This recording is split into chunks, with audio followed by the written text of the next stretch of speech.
ফেলে দিল।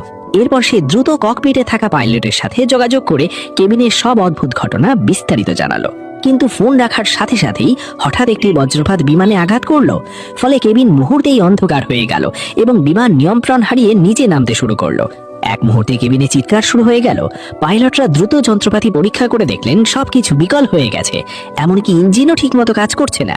এখন তাদের একমাত্র উপায় হলো হাত দিয়ে বিমানকে নিয়ন্ত্রণ করা। পাইলট নিজেকে শান্ত রেখে সর্বশক্তি দিয়ে কন্ট্রোল টানলেন এবং সহ পাইলটের সাহায্যে অবশেষে বিমানকে আবার সোজা অবস্থায় ফিরিয়ে আনতে সক্ষম হলেন। বিমানও সাময়িকভাবে স্বাভাবিক চলাচলে ফিরে এলো।